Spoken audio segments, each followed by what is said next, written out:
Every year, millions of graduates throw their caps into the air in celebration. But have you ever wondered why we wear these strange, flat-topped hats? The story behind the graduation cap is more fascinating than you might think, involving medieval scholars, religious traditions, and a centuries-old symbol of academic achievement. Our story begins in medieval Europe, around 1150 AD, in the monasteries and early universities. Back then, scholars and clergy wore long robes and hoods to keep warm in cold, drafty buildings. These weren't fashion statements. They were practical necessities for survival in unheated stone structures. As universities grew more formal, the hood evolved into something called a biretta, a square cap with 4 ridges, worn by Catholic clergy and scholars. This 4-cornered design wasn't random. Each corner represented one of the 4 faculties of medieval learning: theology, law, medicine, and philosophy. The tradition truly took hold at Oxford and Cambridge universities in the 14th and 15th centuries. These prestigious institutions standardized academic dress codes, making the square cap an official symbol of scholarly achievement. The flat top wasn't just decorative, it represented the solid foundation of knowledge. When European colonists established universities in America, they brought these traditions with them. Harvard, founded in 1636, was among the first to adopt the square cap tradition. However, early American caps were often made from cheaper materials than their European counterparts, reflecting the practical nature of colonial life.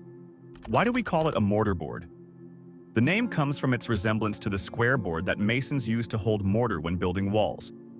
This connection between construction and education is symbolic. Both involve building something solid and lasting, whether it's a building or a mind. The 1800s saw the standardization of graduation attire across American universities. The Industrial Revolution made mass production possible, so universities could afford to provide uniform caps and gowns. Black became the standard color, symbolizing the solemnity and dignity of academic achievement. The tassel tradition began in the late 1800s.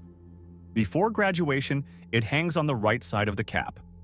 After receiving your diploma, you move it to the left.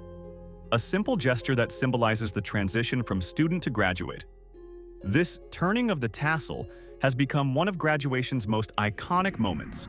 World War II transformed graduation traditions. The GI Bill brought millions of veterans to universities, democratizing higher education. Suddenly, graduation ceremonies weren't just for the wealthy elite. They became celebrations for people from all backgrounds achieving the American dream through education. Today, the square graduation cap has spread worldwide. From Tokyo to Mumbai, from Lagos to London, students don the mortarboard to celebrate their achievements. While local customs vary, this medieval symbol has become a universal sign of educational accomplishment across cultures and continents.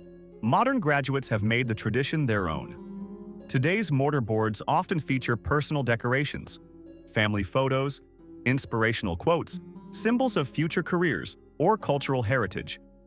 This personalization transforms the uniform cap into a canvas for individual stories and dreams. So the next time you see that square cap flying through the air, remember, you're witnessing a tradition that connects today's graduates to nearly 900 years of academic history.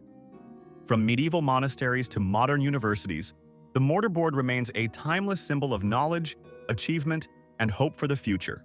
What traditions fascinate you most? Let me know in the comments below. And don't forget to subscribe to Inside It All for more fascinating stories like this.